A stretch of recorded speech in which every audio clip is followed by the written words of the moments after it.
റിയാസ് മൗലവി കൊലക്കേസിൽ പ്രതികളെ വെറുതെ വിട്ട വിചാരണ കോടതി വിധിക്കെതിരെ സർക്കാർ അപ്പീൽ നൽകും. തുടർ നിയമ നടപടികൾക്ക് അഡ്വക്കേറ്റ് ജനറലിനെ ചുമതലപ്പെടുത്തി ലഭ്യമായ തെളിവുകൾ പരിഗണിക്കാത്ത വിധിയാണെന്ന് വിമർശിച്ച് പ്രോസിക്യൂട്ടർ ഷാജിദ് രംഗത്തെത്തി. റിയാസ് മൗലവി കൊലക്കേസിൽ ആർഎസുകാരായ 3 പ്രതികളെ വെറുതെ വിട്ട കാസർഗോഡ് പ്രിൻസിപ്പൽ സെഷൻ കോടതി വിധിക്കെതിരെ വേഗത്തിൽ അപ്പീൽ നൽകാനാണ് സർക്കാർ തീരുമാനം. തുടർ നടപടികൾക്ക് അഡ്വക്കേറ്റ് ജനറലിനെ സർക്കാർ ചുമതലപ്പെടുത്തി. ഇന്നലത്തെ വിധി സർക്കാരിന് വലിയ തിരിച്ചടിയ സാഹചര്യത്തിലാണ് അപ്പീലിനുള്ള നടപടി വേഗത്തിലാക്കുന്നത്. ഇതിനിടെ പ്രതിയുടെ മുണ്ടിലെ രക്തക്കറ റിയാസ് മൗലവിയുടേതാണെന്ന DNA പരിശോധനാ ഫലം ഉൾപ്പെടെ തള്ളിക്കളഞ്ഞ ജഡ്ജിയുടെ നടപടിയെ പ്രോസിക്യൂട്ടർ രൂക്ഷമായി വിമർശിച്ചു. ഡിഫൻസിന് അങ്ങനെ ഒരു കേസില്ല, അത് ഒന്നാം പ്രതിയുടേതല്ല എന്ന്. ഒന്നാം പ്രതി പറയുന്നില്ല ഈ ഷർട്ടും ഈ മുണ്ടും എന്റേതല്ല എന്ന്.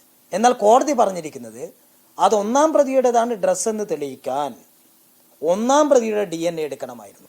RSS പ്രവർത്തകരായ പ്രതികൾ തങ്ങളുടെ മുസ്ലിം വിരോധം കാരണം റിയാസ് മൗലവിയെ കൊലപ്പെടുത്തിയെന്നാണ് കുറ്റപത്രത്തിലെ ആരോപണം. എന്നാൽ ഇത് തെളിയിക്കാൻ ആവശ്യമായ വസ്തുതകൾ ഹാജരാക്കുന്നതിൽ പ്രോസിക്യൂഷൻ പരാജയപ്പെട്ടെന്നാണ് വിധിന്യായത്തിൽ പറയുന്നത്. പ്രതികളുടെ RSS ബന്ധം, ഈ കേസിലെ ഗൂഢാലോചന തുടങ്ങിയ കാര്യങ്ങളിൽ കൃത്യമായ അന്വേഷണം നടത്തണമെന്ന് നിരന്തരമായ ആവശ്യം ഉന്നയിക്കപ്പെട്ടിട്ടും കേസിൽ ഗൂഢാലോചനയുമായി ബന്ധപ്പെട്ട അന്വേഷണത്തിന് പോലീസ് തയ്യാറായില്ല. 2017 മാർച്ച് 20 പുലർച്ചെയാണ് കാസർഗോഡ് പഴയ ചൂരി പള്ളിയിൽ ഉറങ്ങുകയായിരുന്ന മുഹമ്മദ് റിയാസ് മൗലവി അക്രമികളുടെ കുത്തേറ്റ് കൊല്ലപ്പെടുന്നത്.